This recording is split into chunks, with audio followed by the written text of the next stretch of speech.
கிறிஸ்துவுக்குள் பிரியமானவர்களே, உயிர்த்தெழுந்த கிருபை ஊழியத்தின் தமிழ் இணைய ஆராதனை கூட்டத்திற்கு உங்களை மனமாற வரவேற்கிறோம். பரிசுத்த வேதாகமத்திலிருந்து ஒரு வசனத்தை இப்பொழுது உங்களிடம் பகிர்ந்து கொள்கிறேன். சங்கீதம் 71:8 இவ்வாறு கூறுகிறது: என் வாய் உமது துதியினாலும் நாள்தோறும் உமது மகட்டு வட்டினாலும் நிறைந்திருப்பதாக. இந்த ஆராதனை கூட்டத்தை நாம் கர்த்தருக்கு அர்ப்பணிப்போம். நாம் ஜெபிப்போம். எங்கள் துதிகளில் வாசம் செய்யும் கர்த்தாவே, உமக்கு கோடான கோடி ஸ்தோத்திரம் ஐயா. இக்காலை நேரத்தில் எங்களை உமது பரிசுத்த ஆவியினால் நிரப்பி இவ்வாராதனை கூட்டத்தை ஆசீர்வதித்து நீரே வந்து வழி நடத்தும் ஐயா. எல்லா துதி கன மகிமை உமக்கே செலுத்துகிறோம். இயேசு கிறிஸ்துவின் இனிய நாமத்தில் எங்கள் ஜெபம் கேளும் நல்ல பிதாவே, ஆமேன். வாருங்கள், நம் கரங்களை தட்டி உயர்த்தி நம் பரிசுத்த கர்த்தராகிய இயேசு கிறிஸ்துவை மகிமைப்படுத்துவோம். ஆண்டவராகிய இயேசு கிறிஸ்துவின் நாமத்தினால இந்த ஆராதனை வேளையில நாம் அனைவரும் ஆண்டவரை துதிக்கும்படியாக வந்திருக்கிற உங்கள் அனைவரையும் ஆர்ஜிஎம் சபையின் சார்பாக உங்கள் அன்புடன் வரவேற்கிறோம். இயேசு கிறிஸ்துவின் நாமத்தினால இப்பொழுதும் நாம் அனைவரும் ஆராதனைக்குள்ளாக கடந்து செல்வோம். கர்த்தர் நம்மை வழிநடத்துவாராக. நம்பிக்கையை கர்த்தர் மேல் வைத்துவிடு, அவர் நம்மை ஆதரிப்பார் என்ற வாக்கின் காரணமாக கர்த்தர் மேல் நம்பிக்கை இருக்கிற மனுஷன் பாக்கியவான் என்ற வேதத்தில் சொல்லியிருக்கிற காரணமாக நாம் நம்பிக்கையை அவர் மேல வைத்திருக்கும் போது அவர் நம்மை பாதுகாத்து வழிநடத்த வல்லவராக இருக்கிறார். முதலும் அவர், முடிவும் அவர். அவர் எல்லாத்துக்கும் அவரே காரண கர்த்தராக இருக்கிறார். அவர் சொன்னதை செய்பவர். காற்றும் கடலும் அதட்டினவர். அவர் நம்மோடு கூட இருக்கிறார். விசுவாசித்து இந்த பாடலை பாடுவோம்.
செய்பவர் நீரே.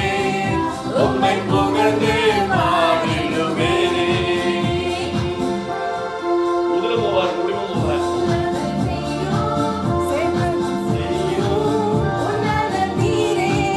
உன்னத நீரே, வாக்குமாறா, உத்தம நீரே, சொன்னதை செய்யும், உன்னத நீரே, வாக்குமாறா, உத்தம நீரே,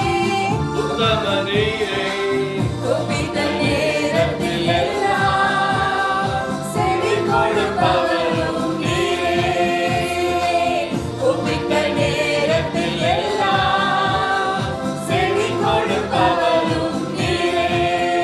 உம்மை ஆராதிப்பேன், நான் ஸ்தோத்தரிப்பேன், ஆயுள் வரை உம்மை ஸ்தோத்தரிப்பேன். உம்மை ஆராதிப்பேன், நான் ஸ்தோத்தரிப்பேன், ஆயுள் வரை உம்மை ஸ்தோத்தரிப்பேன். நம்பிக்கையின் காரணம் நீரே, என் வாழ்வின் அர்த்தமும் நீரே, என்னை ஆளுகை செய்பவர் நீரே, உம்மை புகழ்ந்து பாடிடுவேனே. என் நம்பிக்கையின் காரணம் நீரே, என் வாழ்வின் அர்த்தமும் நீரே, என்னை ஆளுகை செய்பவர் நீரே, உம்மை புகழ்ந்து பாடிடுவேனே. உம்மை ஆராதிப்பேன், ஆராதிப்பேன், ஆயுள் வரை உம்மை ஸ்தோத்தரிப்பேன். உம்மை ஆராதிப்பேன், ஆராதிப்பேன், ஆயுள் வரை உம்மை ஸ்தோத்தரிப்பேன்.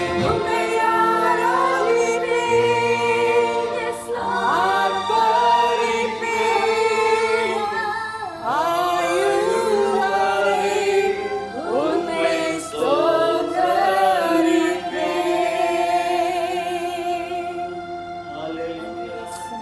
உம்மை ஆராதித்துக் கொண்டே இருப்போம் ராஜா, ஆர்ப்பரித்துக் கொண்டே இருப்போம் ராஜா. எங்கள் ஆயுள் முடியும் வரை உம்மை துதித்துக் கொண்டே இருப்போம். நன்றி ராஜா. இசப்பா, நீர் நல்லவர், நீர் சர்வ வல்லவர் ராஜா.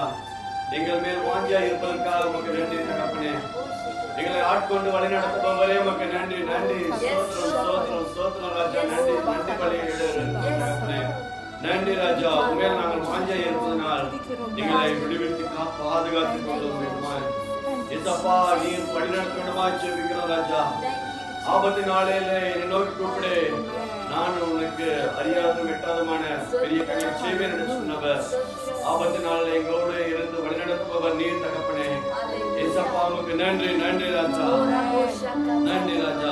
உமது சிறகளாலே எங்களை மூடிக்கொண்டு இருக்கிறவரே ஸ்தோத்திரம் ராஜா. நன்றி தகப்பனே.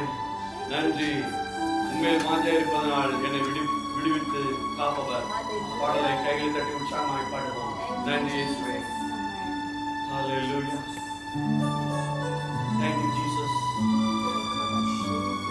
நன்றி இயேசுவே.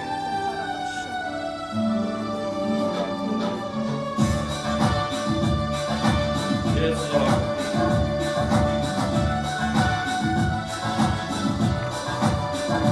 தப்பு விட்டு வழிநடத்தப்படவராக இருக்கிறவர், இந்நாளும் நம்மோடு கூட இருப்பவர் அவர். Thank you, Lord. Amen.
உந்தன் நாமத்தை அறிந்ததனால் வைத்தேன் உயர்ந்த அடைக்கலத்தில்.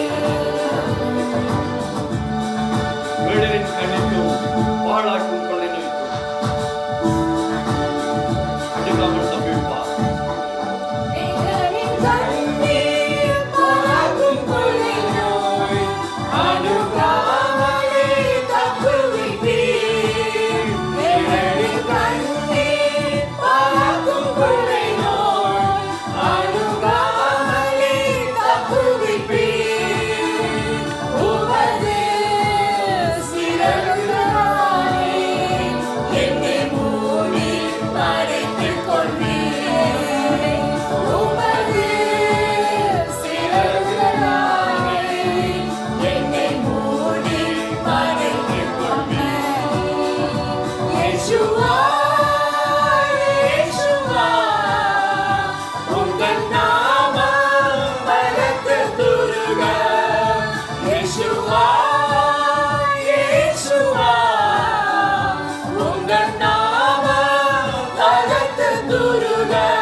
நன்றி தகப்பனே, நன்றி ராஜா. எங்கள் உயிரை அடைக்கலத்தில் வைப்பவரே உமக்கு நன்றி, நன்றி தகப்பனே.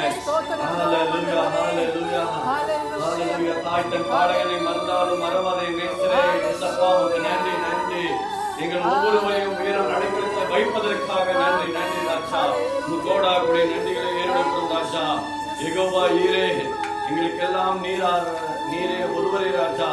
எங்கள் தேவைகள் எல்லாம் சந்திப்பவர் நீர் தகப்பனே.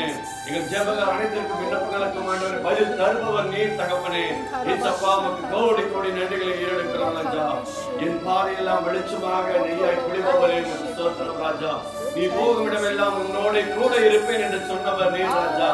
நன்றி, நன்றி. கோடாக்குடி நன்றிகளை ஏறெடுக்கிறோம். நம்புவேன் என்றுமே.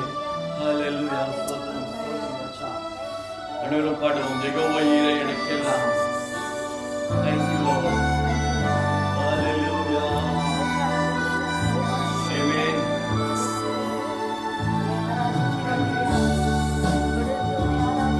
Lord.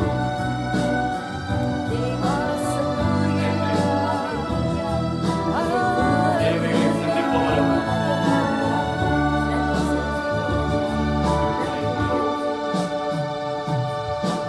யெகோவா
நன்றி ஆவியானவரே, உமக்கு போடக்கூடிய நன்றி ராஜா. எங்கள் ஜபத்துக்கு அனைத்துக்கும் நீ பதில் தருபவரே, உமக்கு நன்றி ராஜா. எங்கள் தேவையெல்லாம் சந்திப்பவரே, நன்றி நன்றி. இயேசுவின் நாமமே, இயேசுவின் நாமம் எல்லாத்துக்கும் மேலான நாமம். இயேசு என்கிற நாமம் ஒன்றுமே. ஐயப்பா உமக்கு நன்றி. இயேசுவின் நாமத்தினால நீங்கள் எதை கேட்டாலும் தருவேன் என்று சொன்னவர். அவர் நாமத்தை சொல்லி நாம் கேட்கும் பொழுது ஒவ்வொரு ஜபத்திற்கும் பதிலை தருபவர் அவர். ஹல்லேலூயா. கேளுங்கள் கொடுக்கப்படும், தட்டுங்கள் திறக்கப்படும் என்று சொன்னவர் அவர். நம் ஜபத்திற்கு ஆண்டவர் பதில் தருபவராய் இருக்கிறார். நன்றி நன்றி நன்றி நன்றி பரிசுத்தரே. ஸ்தோத்திரம் ஸ்தோத்திரம். நன்றி ஆவியானவரே. இந்த ஆராதனை வேளை நீர் ஆசீர்வாதத்தை கொடுத்ததுக்காக நன்றியோடு துதிக்கிறோம் தகப்பனே. இயேசுவின் நாமத்தினாலே ஜெபிக்கிறோம் பிதாவே. ஆமென் ஆமென் ஆமென். கிறிஸ்துவுக்குள் பிரியமானவர்களே, உயிர்த்தெழுந்த கிருபை ஊழியத்தின் தமிழிலேய ஆராதனை கூட்டத்திற்கு மீண்டும் உங்களை மனமாற வரவேற்கிறோம். உங்கள் கருத்துக்கள், பின்னூட்டங்கள், ஜெப கோரிக்கைகள், மேலும் நம் கர்த்தரும் இரட்சகரும் ஆகிய இயேசு கிறிஸ்து உங்களுக்கு அளித்த எல்லா ஆசீர்வாதங்களையும் அறிந்து கொள்ள ஆவலுடன் இருக்கிறோம். இவையெல்லாம் உங்கள் திரையில் கீழே காணப்படும் எங்கள் சபையின் மின் அஞ்சல் முகவரிக்கு நீங்கள் அனுப்பலாம். இப்பொழுது காணிக்கை நேரம். அதற்கு முன் பரிசுத்த வேதாகமத்திலிருந்து மீண்டும் ஒரு வசனத்தை உங்களிடம் பகிர்ந்து கொள்கிறேன். கலாத்தியர் 6:9 இவ்வாறு கூறுகிறது: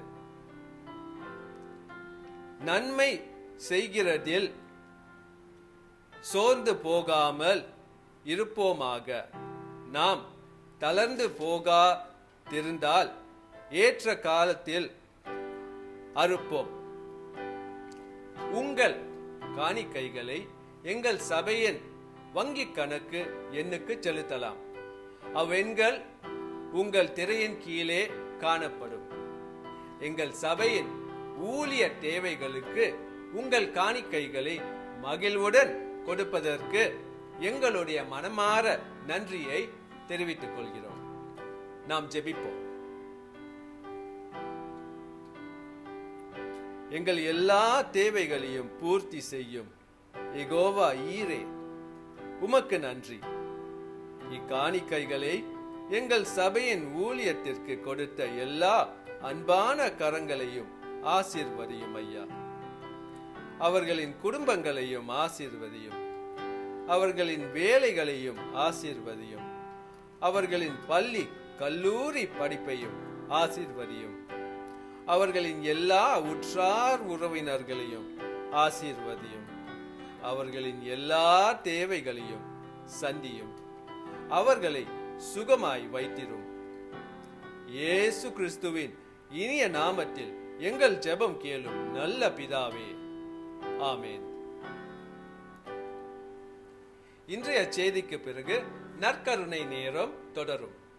உங்கள் அப்பத்தையும் திராட்சை ரசத்தையும் இப்பொழுதே உங்கள் அருகில் வைத்திருப்பது சிறப்பாக இருக்கும்.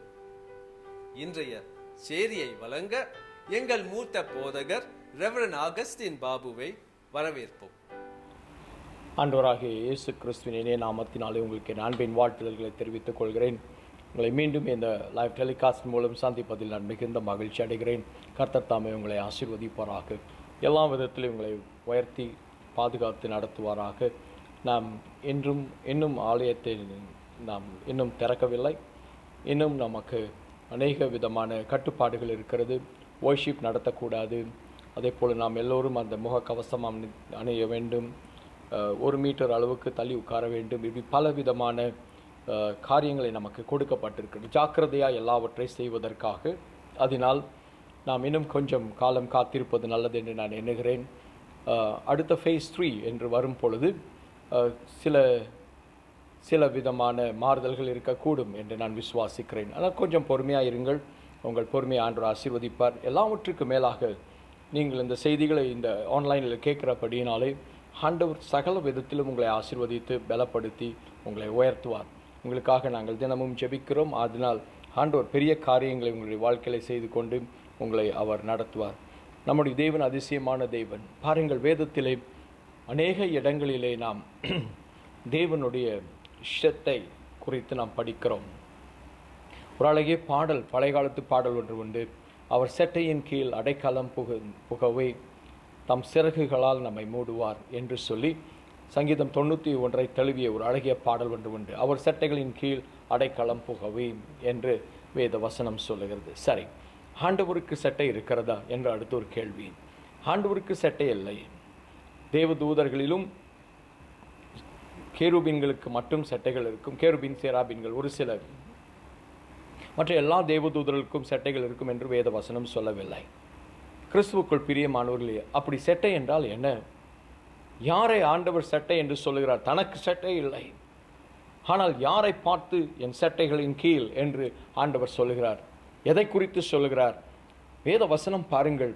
இயேசு கிறிஸ்துவை குறித்து அநேக ரகசியங்களை வேத வசனம் சொல்லுகிறது.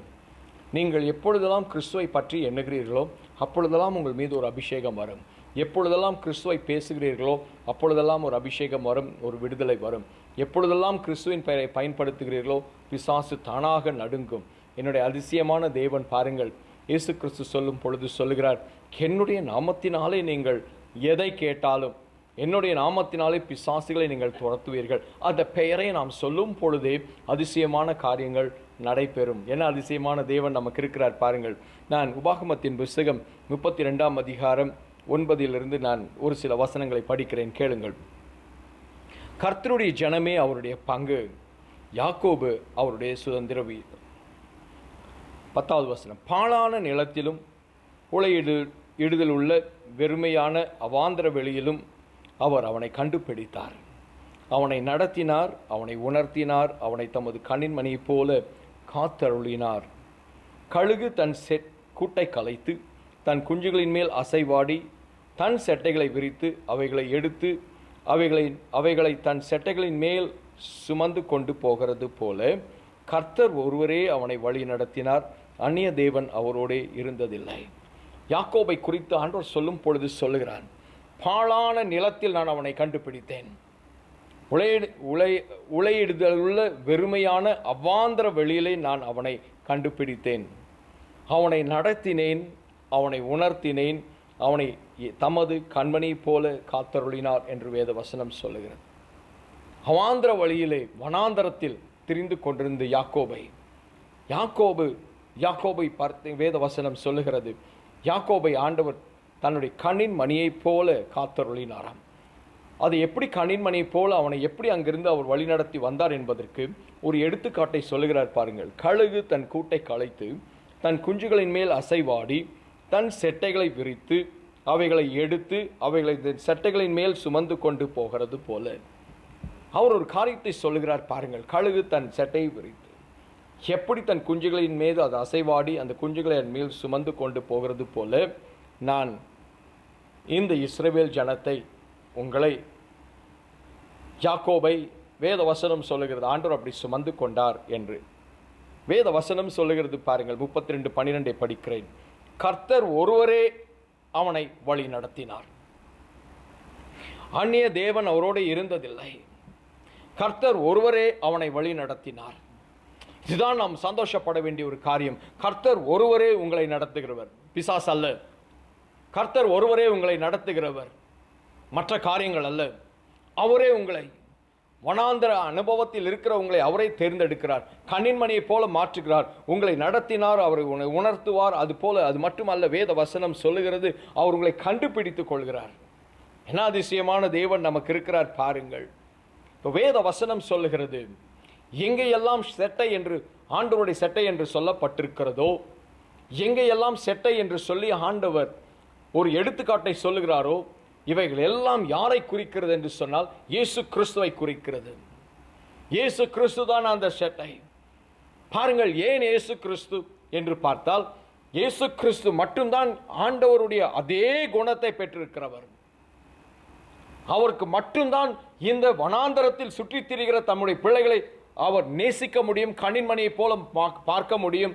அது மட்டுமல்ல, கூட அவர்களை நடத்த முடியும். அவர்களை வேத வசனம் சொல்லுகிறது போல அவர்களை நடத்த முடியும். அதே போல அவர்களை உணர்த்த முடியும், அவர்களை கண்டுபிடிக்க முடியும். கிறிஸ்து ஒருவர் தான் அதை செய்ய முடியும், வேறு யாரும் செய்ய முடியாது. ஆண்டவர் சொல்லுகிறார், கிறிஸ்து ஒரு கழுகை போல அவர் கண்கள் அந்த வனாந்தரத்தில் அப்படியே சுற்றி திரிகிறது. நீங்கள் ஒரு வனாந்தர அனுபவத்தில் போய்கொண்டிருக்கலாம், சோர்வின் மத்தியிலே போய்கொண்டிருக்கலாம், அல்லது என்ன இப்படிப்பட்ட ஒரு காரியம் நடந்து கொண்டிருக்கிறது என்று சொல்லி நீங்கள் பலவீனத்தோடு இருக்கலாம். அதே போல எல்லா விதத்திலும் நீங்கள் ஒரு நம்பிக்கையற்றவர்களைப் போல வாழ்ந்து கொண்டிருக்கலாம். ஆனால் வேத வசனம் சொல்லுகிறது பாருங்கள், ஆண்டவர் தம்முடைய செட்டையை விரித்து உங்கள் மீது அசைவாடி, நீங்கள் எப்படிப்பட்டவர் என்பது முக்கியம் அல்ல. வேத வசனம் சொல்லுகிறது, கர்த்தர் ஒருவரே அவனை நடத்தினார். அதுதான் தேவ அன்பு. வேத வசனம் சொல்லுகிறது, எங்கெல்லாம் செட்டை என்று சொல்லப்பட்டிருக்கிறதோ, அந்த செட்டையோடு சேர்ந்து பாதுகாப்பை சொல்லுகிறதோ, விடுதலை சொல்லுகிறதோ, அன்பை சொல்லுகிறதோ, அந்த செட்டை முழுவதும் கிறிஸ்து இயேசு. என்ன அதிசயமான தேவன் இருக்கிறார் பாருங்கள். முதலாவது பாருங்கள், வேத வசனம் சொல்லுகிறது, ஒரு the wings of purpose, காரணமான ஒரு அந்த செட்டை. அந்த செட்டையில் சில காரணங்கள் இருக்கிறது. வேத வசனம் சொல்லுகிறது பாருங்கள், இயேசு கிறிஸ்து ஒரு காரியத்தை சொல்லுகிறார்.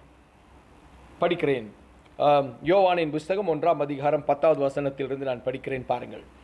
அவர் உலகத்தில் இருந்தார், உலகம் அவர் மூலமாய் உண்டாயிற்று, உலகமோ அவரை அறியவில்லை.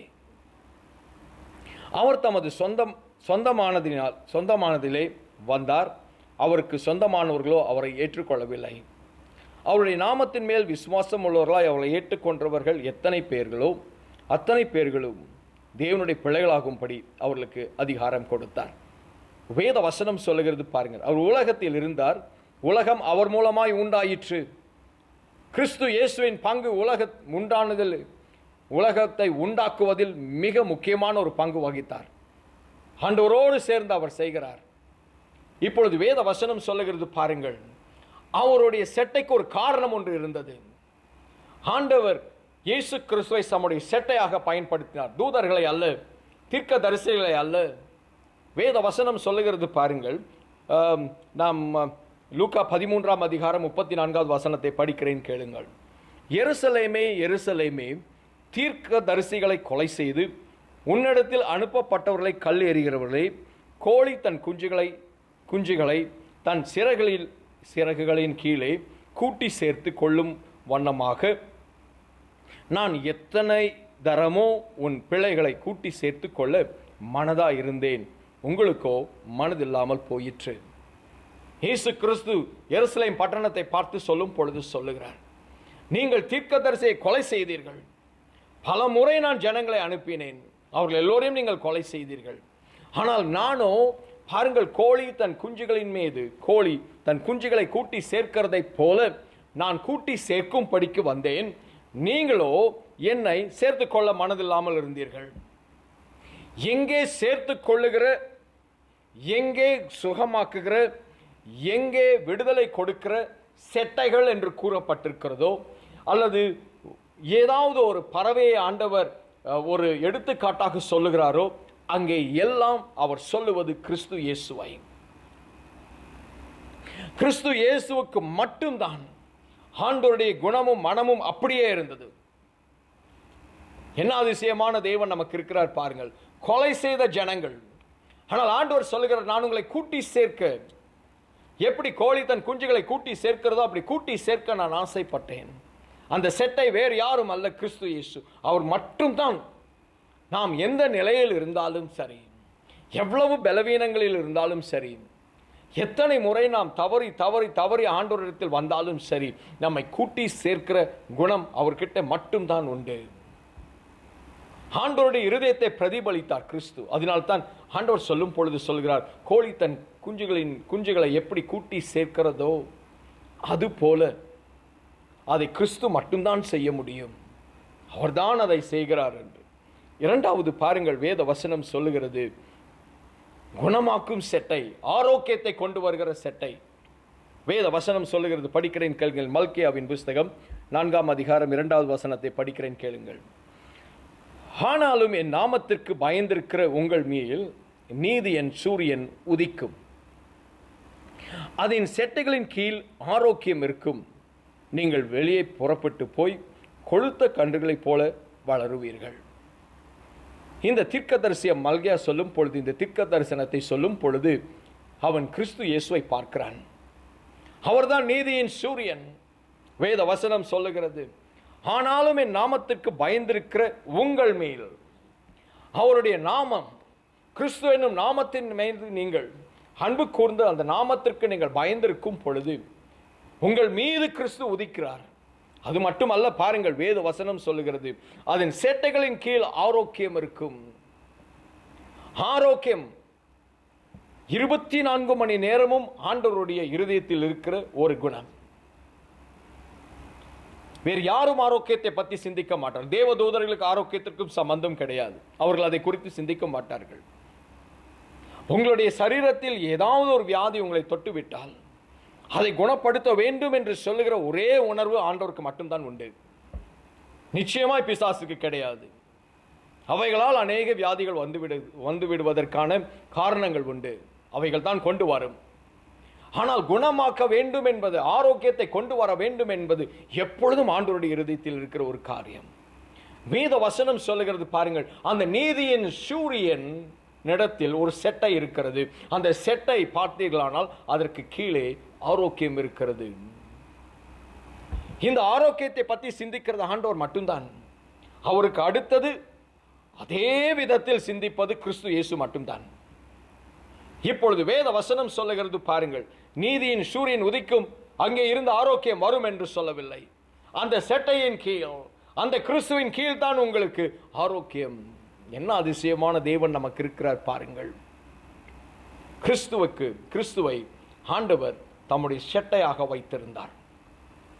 அவருக்கென்று சட்டை அல்ல, ஆண்டவருக்கு சட்டைகள் இல்லை. கேருபீன்களுக்கு உண்டு, சேராபீன்களுக்கு உண்டு, சில தேவதூதர்களுக்கு உண்டு. ஆனால் ஆண்டவருக்கு யார் செட்டை தெரியுமா? இயேசு கிறிஸ்து. பாருங்கள், அந்த செட்டைகளின் கீழ் ஆரோக்கியம். அந்த செட்டை அப்படின்ற இடத்தில் நீங்கள் இயேசு கிறிஸ்து என்று போட்டுக்கொள்ள வேண்டும். அங்கே ஆரோக்கியம் உண்டு. நம்முடைய தேவன் எப்படி நம்மை பாதுகாக்கிறார் பாருங்கள். தம்முடைய செட்டையின் கீழ் ஆரோக்கியம். அடுத்தது பாருங்கள், வேத வசனம் சொல்லுகிறது, அவருடைய செட்டை நம்மை விடுதலையாக்கும் என்று வேத வசனம் சொல்லுகிறது. அவருடைய செட்டை என்று சொன்னால் யார்? இயேசு கிறிஸ்து தான் நமக்கு விடுதலை கொடுக்கிறவர் என்று வேத வசனம் சொல்லுகிறது. யாத்திராகமம் 19ஆம் அதிகாரம் 4வது வசனத்தை படிக்கிறேன் கேளுங்கள். நான் எகிப்தியருக்கு செய்ததையும் நான் உங்களை கழுகினுடைய செட்டைகளின் மேல் சுமந்து உங்களை என் அண்டையிலே சேர்த்து கொண்டதையும் நீங்கள் கண்டிருக்கிறீர்கள். இப்பொழுது ஆண்டவர் தம் பக்கமாய் இஸ்ரவேல் ஜனங்களை கழுகின் மேல் வைத்தா சேர்த்து கொண்டார். யோசனை பண்ணி பாருங்கள். நான் எகிப்தியருக்கு செய்ததை உங்கள் கண்கள் கண்டது. ஆண்டவர் சொல்லுகிறார், உங்களை கழுகுகளுடைய செட்டைகளின் மேல் சுமந்து. கழுகுகளின் செட்டையின் மீது அத்தனை ஒரு கோடி மக்களை ஆண்டவர் சுமந்து கொண்டு வந்தார்? இல்லை. அவர் சொல்லும் பொழுது சொல்கிறார் பாருங்கள், நான் உங்களை கழுகுகளுடைய செட்டைகளின் மேல் சுமந்து உங்களை என்னண்டை சேர்த்து கொண்டதையும் நீங்கள் கண்டிருக்கிறீர்கள். அந்த கழுகுகளின் செட்டை எது? வேத வசனம் சொல்லுகிறது அது கிறிஸ்து இயேசு. சேர்த்து கொண்டு என்று வேத வசனம் சொல்லுகிறது. ஆண்டவருக்கு மட்டும்தான் எல்லோரையும் தம்மாண்டை சேர்த்துக் கொள்ள வேண்டும் என்ற ஒரு உணர்வு இருக்கும். வேறு யாருக்கும் இருக்காது, ஒரு மனுஷனுக்கும் இருக்காது. நீங்கள் எந்த மனிதனை வேண்டுமானாலும் பாருங்கள், ஒரு சில நண்பர்களை சேர்த்துக் கொள்வார்கள், ஒரு சில உறவினர்களை சேர்த்துக் கொள்வார்கள். எல்லோரையும் சேர்த்துக் கொள்கிற ஒரு மனம் மனிதர்களுக்கு கிடையாது. அந்த சேர்த்துக் கொள்வது பிசாசுக்கு சுத்தமாக கிடையாது. எல்லா இடங்களிலும் பிரிவினை உண்டாக்கி விடுவான். தேவ தூதர்களுக்கும் சேர்த்துக் கொள்வதற்கும் சம்பந்தமே இல்லை. அப்படி ஏதாவது ஒன்று செய்ய வேண்டும் என்றால் ஆண்டவர் கட்டளையிட்டால் மட்டும்தான் அவர்கள் வந்து நிற்பார்கள். இல்லாவிட்டால் அவர்கள் அந்த காரியத்தில் ஈடுபடவே மாட்டார்கள். ஆனால் சேர்த்து கொள்கிற வேண்டும், எல்லோரையும் சேர்த்து கொள்ள வேண்டும் என்ற உணர்வு ஆண்டவருக்கு மட்டும்தான் உண்டு. ஆண்டவர் சொல்லுகிறார், நான் கழுகுகளுடைய செட்டைகளின் மேல் உங்களை சுமந்து கொண்டு உங்களை சேர்த்து கொண்டேன். கழுகின் செட்டை எது? இயேசு கிறிஸ்து. கிறிஸ்துவை கொண்டு ஆண்டவர் எல்லோரையும் தம் பண்டை சேர்த்தார். மோசேயின் இடத்தில் அதிகமாய் பேசினது இயேசு கிறிஸ்து. அவர் இந்த பூமிக்கு வந்த பிறகு கூட மோசேவோடு பேசுகிறார். மோசே இயேசு கிறிஸ்துவோடு பேசாமல் அவரால் இருக்கவே முடியாது. அவர் தேனினும் இனிமையானவர். அதனால்தான் பாருங்கள், ஆண்டவர் இயேசு கிறிஸ்து பூமியில் இருக்கும் பொழுது கூட மோசேவோடு சம்பாஷிக்கும் படிக்கு மோசேவும் எலியாவும் வருகிறார்கள். அவர்களோடு அவர் பேசுகிறார். என்ன அதிசயமான தேவன் நமக்கு இருக்கிறார் பாருங்கள். அந்த கழுகுகளின் செட்டையாகிய இயேசு கிறிஸ்து மோசேவோடு இருந்தார். அந்த ஜனங்களை பார்வோன் இடத்திலிருந்து கொண்டு வரும் பொழுது மோசேக்கு முன்பாக நின்று கொண்டிருந்தவர் இயேசு கிறிஸ்து தான். கிறிஸ்துவுக்குள் பிரியமானவர்களே, உங்களை சேர்த்து அணைக்கிறவரும் அவர்தான், இயேசு கிறிஸ்து தான். கழுகை போல தம்முடைய செட்டைகளை விரித்து உங்களை சேர்த்துக் கொள்வார். கிறிஸ்து இயேசு அதிசயமான தேவன், உங்களை அதிகமாய் நேசிக்கிறவர். என்ன அதிசயமான தேவன் நமக்கு இருக்கிறார் பாருங்கள். அடுத்தது பாருங்கள், அவரிடத்தில் ஒரு செட்டை உண்டு ஆண்டவரிடத்தில். அந்த செட்டையின் பெயர் இரக்கத்தின் செட்டை. அது யார் அந்த இரக்கத்தின் செட்டை? இயேசு கிறிஸ்து. அவரை போல இரக்கமுள்ளவர் இந்த பூமியிலே ஒருவரும் இல்லை. நான் மீண்டும் மீண்டும் சொல்லுவேன், தேவதூதர்களுக்கு அவைகளை குறித்து ஒன்றும் தெரியாது. பிசாசுக்கு சுத்தமாக இரக்கத்தை பற்றி தெரியாது. அது ஆண்டவருக்கு மட்டும் உரிதானது இரக்கம். அந்த இரக்கத்தை கிறிஸ்து மட்டும் பெற்றிருந்தார். கிறிஸ்துவுக்குள் மட்டும்தான் அந்த இரக்கம் இருந்தது. இப்பொழுது வரை மனிதர்கள் ஒரு அளவுக்கு இறங்க முடியும். ஆனால் இயேசு கிறிஸ்து அப்படி அல்ல. ஒவ்வொரு மனிதனுக்கும் 120 வருடம் என்று அவர் நியமித்து வைத்திருக்கிறார். அதற்குள்ளாக மனிதன் தன்னுடைய ஓட்டத்தை முடித்து விடுவான். வேத வசனம் சொல்லுகிறது, அந்த 120 வருடமும் ஒவ்வொரு நொடியும் இரக்கத்தை காண்பிக்கிறவர் இயேசு கிறிஸ்து மட்டும்தான். அவர் சொல்லுகிறார், ஒவ்வொரு காலையும் என்னுடைய இரக்கங்கள் புதிதாக இருக்கும். ஒவ்வொரு காலை நீங்கள் காலை கண்களை விழித்த உடனே ஒரு புதிய இரக்கம். ஒருவேளை உங்கள் ஆரோக்கியத்திற்காக இரக்கமாக இருக்கலாம், ஒருவேளை உங்களை ஆறுதல் படுத்துகிற இரக்கமாக இருக்கலாம், ஒருவேளை உங்களுக்கு ஐஸ்வர்யத்தை கொண்டு வருகிற இரக்கமாக இருக்கலாம், அல்லது உங்கள் பண தேவைகளை சந்திக்கிற இரக்கம். ஆனால் ஏதோ ஒரு இரக்கம். வேத வசனம் சொல்லுகிறது பாருங்கள், ஆண்டவர் உடன்படிக்கை பெட்டியை செய்யும் படிக்கு மோசேக்கு கட்டளையிடுகிறார். அந்த உடன்படிக்கை எல்லாவற்றையும் செய்த பிறகு அதன் மேலாக பார்த்தீர்களானால் வேத வசனம் சொல்லுகிறது, கிருபாசானத்தை அவர் வைக்கிறார். அங்கே 2 தேவதூதர்கள் கேருபீன்கள் ஒருவருக்கு ஒருவர் பார்த்து தங்களுடைய செட்டைகளினால் மூடி அவள் கண்கள் அப்படியே அந்த கிருபாசனத்தை பார்க்கும் படிக்கு ஆண்டவர் செய்யும்படிக்கு சொல்கிறார். எப்பொழுதும் அப்படியே கிருபாசனத்தண்டையை பார்த்து கொண்டிருந்தார்கள். ஆண்டவர் சொல்கிறார், படிக்கிறேன் கேளுங்கள், அந்த வசனத்தை படிக்கிறேன். யாத்ராகமத்தின் புஸ்தகம் 25, 20, 22 படிக்கிறேன். அந்த கேருபீன்கள் தங்கள் செட்டைகளை உயர விரித்து தங்கள் செட்டைகளால் கிருபாசனத்தை மூடுகிறவர்களுக்கு ஒன்றுக்கொன்று எதிர்முகம் உள்ளவர்களுமாய் இருக்க கடவுது. கேருபீன்கள் முகங்கள் கிருபாசனத்தை நோக்குகிறவைகளாய் இருப்பதாக ஆண்டவர் சொல்லுகிறார். அந்த கிருபாசனத்தை பார்க்கிற அந்த தேவ தூதர்கள் அப்படியே கிருபாசனத்தண்டையே பார்க்கும் படிக்கட்டும். அங்கே நான் உன்னை சந்திப்பேன். கிருபாசனத்தின் மீது உள்ள சாட்சி பெட்டியின் மேல் நிற்கும் 2 கேருபீன்கள் நடுவிலும் இருந்து நான் இஸ்ரவேல் புத்திரருக்காக உனக்கு கற்பிக்கப் போகிறவை எல்லாம் உன்னோட சொல்லுவேன் என்று மோசேயினிடத்தில் சொன்னார். நான் ஒரு கிருபாசனத்தை வைத்து விடுவேன். அங்கே இந்த தேவதூதர்கள் பாருங்கள், தங்கள் செட்டைகளை அவர்கள் மூடிக்கொண்டு அவர்களுடைய முகங்கள் எப்பொழுதும் யாரை குறிக்கிறது? இயேசு கிறிஸ்துவை குறிக்கிறது.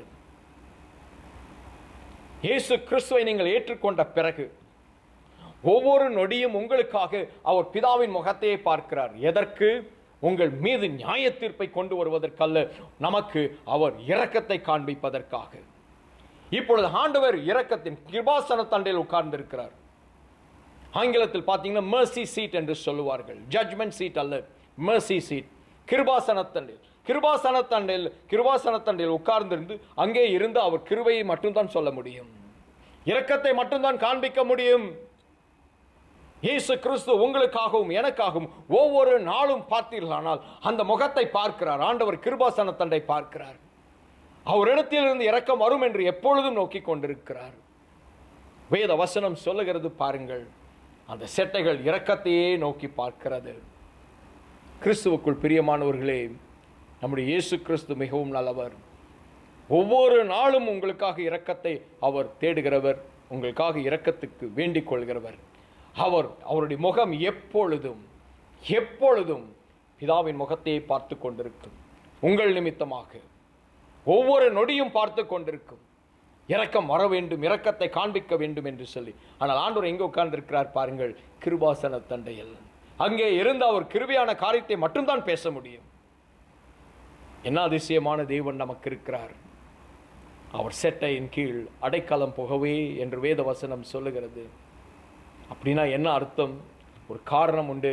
உங்களை கூட்டி சேர்த்து அணைக்கிற, 2வது குணமாக்குகிற, 3வது விடுதலை கொடுக்கிற, 4வது இரக்கத்தை காண்பிக்கிற, 5வது பாருங்கள் நம்பிக்கை உண்டாக்குகிற என்று வேத வசனம் சொல்லுகிறது. சங்கீதம் 36:7 படிக்கிறேன். தாவீது அரசன் ஆண்டவரை பார்க்கிறான். அவன் செட்டைகளின் கீழ் ஒரு நம்பிக்கை வருகிறது. படிக்கிறேன், கேளுங்கள். தேவனே, உம்முடைய கிருபை எவ்வளவு அருமையானது, அதனாலே மனுபுத்திரர் உமது செட்டைகளின் நிழலிலே வந்தடைகிறார்கள். தேவனே, உம்முடைய கிருபை எவ்வளவு அருமையானது. நாம் கிருபையினாலும் விசுவாசத்தினாலும் ரட்சிக்கப்படுகிறோம்.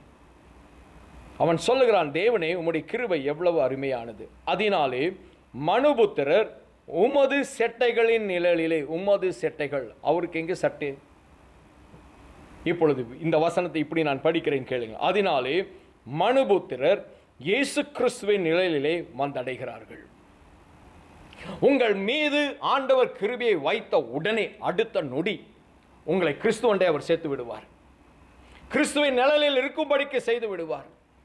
அதற்கு பிறகு நீங்கள் ஓட்டத்தை முடிக்கும் வரை அந்த நிழலின் கீழே நீங்கள் வந்தடைவீர்கள், அந்த நிழலிலே இருப்பீர்கள். ஒரு மனிதனாகிலும், ஒரு பிசாசாகிலும், ஒரு பலவீனமாகிலும் உங்களை மேற்கொண்டு உங்களை தோல்வி அடையும்படிக்கு செய்ய முடியாது. தாவீது சொல்லுகிறான், உம்முடைய கிருபை எவ்வளவு அருமையானது தெரியுமா? நீங்கள் என்னை கொண்டு போய் எங்கே வைத்தீர்கள் என்று பார்த்தால் அந்த செட்டையாக இயேசு கிறிஸ்துவின்குள் வைத்து விட்டீர்கள். நான் இப்பொழுது சமாதானத்தோடு இருக்கிறேன். கிறிஸ்துவின் கீழ், அவருடைய செட்டைகளின் கீழ் நான் அந்த நிலையிலே வந்து அடைந்த பிறகு எப்பொழுதும் சமாதானம். கிறிஸ்துவுக்குள் பிரியமானவர்களே, நம்முடைய வாழ்க்கையில் எத்தனை குறைகள் உண்டு, எத்தனை பலவீனங்கள் உண்டு, எத்தனை போராட்டங்கள் உண்டு. ஆனால் அத்தனையிலும் நம்மை நடத்துகிறவர் யார் தெரியுமா? அந்த செட்டையின் கீழ் நாம் இப்பொழுது வந்து அடைந்திருக்கிறோமே, அந்த செட்டையாகிய இயேசு கிறிஸ்து. எப்பொழுதெல்லாம் ஆண்டவர் ஒரு மனுஷன் மீது இரக்கத்தையும் கிருபையும் காண்பிக்கிறாரோ அப்பொழுதெல்லாம் ஆண்டவர் அவர்களை கொண்டு போய் கிறிஸ்துவென்றை சேர்த்து விடுகிறார். உங்கள் மீது அவர் இரக்கத்தை காண்பித்ததினால் நீங்கள் கிறிஸ்துவுக்குள் இருக்கிறீர்கள். அதனால் நீங்கள் நிர்மூலமாகுவதில்லை. என்ன அதிசயமான தேவன்! நிர்மூலமாவதே கிடையாது. நிர்மூலமாகும்படிக்கு அவர் உங்களை ஒரு பொழுதும் ஒப்புக் கொடுக்க மாட்டார். என்ன அதிசயமான தேவன்! அடுத்தது பாருங்கள், வேத வசனம் சொல்லுகிறது, அவருடைய செட்டை, எனக்கு இறங்கும் தேவனே, எனக்கு இறங்கும், உம்மை என் ஆத்துமா அண்டிக் கொள்ளுகிறது. விக்கினங்கள் கடந்து போகும் மட்டும் உமது செட்டைகளின் நிழலிலே வந்து அடைவேன். இந்த பூமியிலே விக்கினங்கள் சூழ்ந்து கொள்ளும். இப்பொழுது அப்படித்தானே இருக்கிறது, உலகம் முழுவதும் விக்கினம். ஆனால் தாவீது சொல்கிறான், உம்முடைய செட்டையாகிய கிறிஸ்து இருக்கிறாரே, நான் அவருடைய நிழலில் வந்து அடைவேன். அவருடைய மறைவிலே இருப்பதுதான் எனக்கு சமாதானம். அவருடைய செட்டை எப்பொழுதும் ஒரு மறைவை உண்டாக்குகிறது, உங்களை மறைத்துக் கொள்ளுகிறது. இப்படி பாதுகாப்பது ஆண்டவர் மட்டும்தான், அவருடைய செட்டையாகிய கிறிஸ்து மட்டும்தான். யாரும் உங்களுக்கு மறைவிடமாக இருக்க முடியாது, எங்கும் நாம் தங்க முடியாது, எந்த இடத்திலும் இருக்க முடியாது. என்ன அதிசயமான தேவன் நமக்கு இருக்கிறார் பாருங்கள். அவருடைய செட்டைகளின் கீழ் நாம் மறைந்து கொள்கிறோம். ஆண்டவருடைய செட்டை யார்? கிறிஸ்து இயேசு. கிறிஸ்து இயேசு. படிக்கிறேன், கேளுங்கள். வேத வசனம் சொல்லுகிறது, சங்கீதம் 61:4, நான் உம்முடைய கூடாரத்தில் சதா காலங்களிலும் தங்குவேன், உம்முடைய செட்டைகளின் மறைவிலே வந்து அடைவேன். உம்முடைய கிறிஸ்து இயேசுவின் மறைவிலே வந்து அடைவேன். நாம் படிக்கும் பொழுது அப்படி படிக்க வேண்டும். அவருடைய கிறிஸ்து இயேசுவின் மறைவிலே வந்து அடைவேன். சங்கீதம் 91:4 ஒரு தடவை படிக்கிறேன், கேளுங்கள். அவர் தமது சிறகுகளாலே உன்னை மூடுவார், அவர் செட்டைகளின் கீழ் அடைக்கலம் புகுவாய், அவருடைய சத்தியம் உனக்கு பரிசையும் கேடகுமா. அவர் தமது சிறகுகளாலே உன்னை மூடுவார். ஆண்டவர் சொல்லுகிறார் பாருங்கள், உங்களை மூடும் பொழுது கூட கிறிஸ்து இயேசு மட்டும்தான் சிறகுகளாலே மூட முடியும். அவர் நகங்களினாலே அல்ல. உங்களுக்கு சரீரத்தை அல்லது உங்கள் மனதை, உங்களுடைய ஆவிக்குரிய வாழ்க்கையை குத்தும் படிக்கான இருக்கிற எந்த ஒரு காரியத்தை கொண்டும் அல்ல. வேத வசனம் சொல்லுகிறது, தம்முடைய சிறகுகளினாலே, அவர் தம்முடைய சிறகுகளினாலே என்று வேத வசனம் சொல்லுகிறது. உம்முடைய சிறகுகளினாலே, அவருடைய சிறகுகளினாலே உங்களை மூடுவார். எந்த விதத்திலும் வலிக்கக்கூடாது, எந்த விதத்திலும் நீங்கள் சோர்ந்து போய்விடக்கூடாது, எந்த விதத்திலும் நீங்கள் பலவீனப்பட்டு போய்விட, அவருடைய சிறகுகளாலே நம்மை மூடி வேத வசனம் சொல்லுகிறது பாருங்கள், அவருடைய செட்டைகளின் கீழ் அடைக்கலம் புகுவாய். இயேசு கிறிஸ்துவின் கீழ் அடைக்கலம். கிறிஸ்து மட்டும்தான் நமக்கு அடைக்கலம். ஒரு பழைய பாடல் ஒன்று உண்டு, அடைக்கலமே உமது அடிமைத்தானே, ஆர்ப்பரிப்பேனே அகமகிழ்வேனே என்று சொல்லி. அந்த அடைக்கலம் கிறிஸ்து மட்டும்தான், வேறு யாரும் அடைக்கலம் கொடுக்க முடியாது. நீங்கள் எல்லோரும் அனுபவஸ்தர். யோசனை பண்ணி பாருங்கள், யார் நமக்கு நல்ல அடைக்கலம் பாருங்கள். குடும்பத்தில் இருந்தாலும் சரி, நண்பர்களாக இருந்தாலும் சரி, உறவினர்களாக இருந்தாலும் சரி, ஊழியங்களினாலும் சரி, நமக்கு சரியான அடைக்கலம் என்று சொன்னால் கிறிஸ்து மட்டும்தான், இயேசு கிறிஸ்து மட்டும்தான். தாவீது சொல்லுகிறான், உம்முடைய செட்டையாகிய கிறிஸ்துவின் கீழ் நான் அடைக்கலம் புகுவேன், வேறு எங்கும் என்னால் அடைக்கலம் போக முடியாது. நான் குகைகளுக்கு சென்று பார்த்தேன், வனாந்தரத்தில் நடந்து பார்த்தேன், ஆனால் அடைக்கலம் என்று சொன்னால் கிறிஸ்து மட்டும்தான். பாருங்கள், வேத வசனம் சொல்லுகிறது, சங்கீதம் 63:7 படிக்கிறேன், கேளுங்கள். நீர் எனக்கு துணையாய் இருந்ததினால் உமது செட்டைகளின் நிழலிலே களி கூறுகிறேன். அவன் சொல்லுகிறான், நீர் எனக்கு துணையாய் இருந்ததினால் நான் கிறிஸ்து இயேசுவிலே எப்பொழுதும் நான் களி கூர்ந்து கொண்டே இருப்பேன். கிறிஸ்துவுக்குள் பிரியமானவர்களே, ஆண்டவருக்கு செட்டை கிடையாது, ஆனால் அவர்கிட்ட இருக்கிற செட்டை இயேசு கிறிஸ்து. அந்த செட்டை என்ன செய்கிறது பாருங்கள், அது நம்மை கூட்டி சேர்க்கிறது, நம்மை குணப்படுத்துகிறது, நமக்கு விடுதலை கொடுக்கிறது, நம்மை சேர்த்து கொள்ளுகிறது. அது மட்டும் அல்ல, வேத வசனம் சொல்லுகிறது, அது நமக்கு அடைக்கலமாய் மாறிவிடுகிறது. வேத வசனம் சொல்லுகிறது, அது நம்மை சந்தோஷப்படுத்துகிறது. இவைகளெல்லாம் அவருடைய செட்டை செய்கிறது. அவருடைய செட்டை யார்? இயேசு கிறிஸ்து. கிறிஸ்துவுக்குள் பிரியமானவர்களே, அவருடைய செட்டை உங்களை மூடும். கிறிஸ்து உங்களை மூடுவார். வேத வசனம் சொல்லுகிறது போல அவருடைய செட்டைகளின், வேத வசனம் சொல்லுகிறது போல அவருடைய சிறகுகள் உங்களை மூடிக்கொள்ளும். எந்த விதமான வலியும் இல்லாதபடிக்கு உங்களை அவர் நடத்துவார். நாம் ஜெபிப்போமா? என் அன்பின் தகப்பனே, உம்முடைய செட்டையாக இயேசு கிறிஸ்துவுக்காக நான் உமக்கு நன்றி செலுத்துகிறேன். அவர் மட்டும் இல்லாவிட்டால் எங்களுக்கு அடைக்கலம் யாருமே இல்லப்பா. அவர் மட்டும் இல்லாமல் இருந்தால் நாங்கள் அடைக்கலம் புகுவோம். யார் எங்களுக்கு சுகத்தை கொடுக்க முடியும்? யார் எங்களை கூட்டி சேர்க்க முடியும்? யார் எங்களை வனாந்தரத்தில் தேர்ந்தெடுக்க முடியும்? எங்களை நடத்த முடியும்? தகப்பனே, கிறிஸ்து மட்டும் தானே அதை செய்ய முடியும். உம்முடைய இருதயத்தில் இருக்கிறதை அப்படியே கிறிஸ்து எல்லாவற்றையும் எங்களுக்காக செய்தாரே. நாங்கள் உம்மை நன்றியோடு துதிக்கிறோம், நன்றியோடு துதிக்கிறோம் அப்பா. இப்பொழுது இந்த செய்தியை கேட்டுக்கொண்டிருக்கிற ஒவ்வொருவர் மீதும், ஜெபத்திலே பங்கு கொண்டிருக்கிற ஒவ்வொரு மீதும் உம்முடைய கிருபை தொடட்டும். விடுதலை தாரும். வியாதியாய் இருந்தால் உம்முடைய செட்டைகளின் கீழ் அவர்கள் வரட்டும், குணம் பெற்றுக் கொள்ளட்டும். சோர்வுகளை எடுத்து போடுங்க, பலவீனத்தை மாற்றி போடுங்க. நீர் அவர்களோடு எப்பொழுதும் இருக்கிறீர் என்பதை அவர்கள் அறிந்து கொள்ளட்டும். இயேசு சுவாமி, நீர் அப்படியே செய்வதற்காக நன்றி, விடுதலை கொடுப்பதற்காக நன்றி. சகலத்தையும் உம்முடைய கரத்திலே கொடுக்கிறோம், நீர் ஏற்றுக்கொள்ளும். இயேசு கிறிஸ்துவின் இணையற்ற நாமத்தினால் ஜெபிக்கிறோம் எங்கள் ஜீவனுள்ள தகப்பனே. ஆமேன், ஆமேன், ஆமேன். கர்த்தர் தாமே உங்களை ஆசீர்வதிப்பாராக, எல்லா விதத்தில் உங்களை உயர்த்துவார். நாம் நற்கருணை பெற்றுக்கொள்வோம்.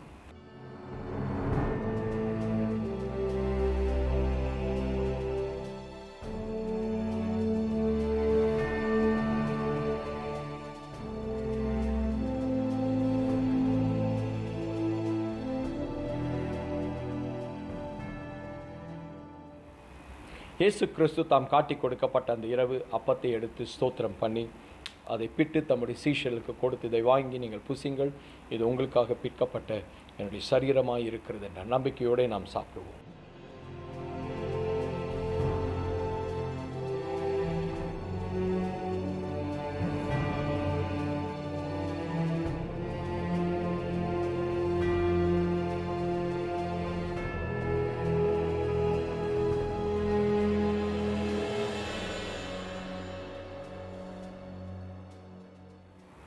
அவர் பாத்திரத்தை எடுத்து ஸ்தோத்திரம் பண்ணின பின்பு, இது உங்களுக்காக சிந்தப்பட்ட என்னுடைய ரத்தம், புதிய உடன்படிக்கையின் ரத்தம், என்னை நினைவு கூறும்படிக்கு இதை செய்யுங்கள் என்றார். நம்பிக்கையோடு நாம் பானம் பண்ணுவோம்.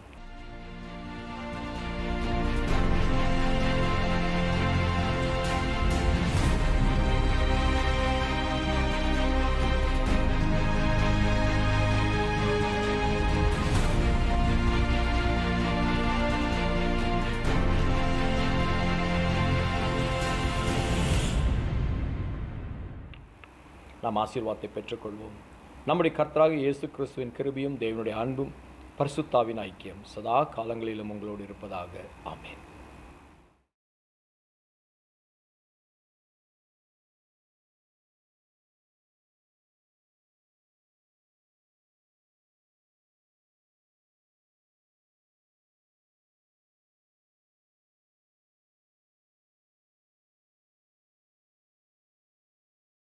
Thank you for tuning in to Risen Grace Ministries Online. If you enjoyed the video, please like the video, comment, and subscribe to our channel right now.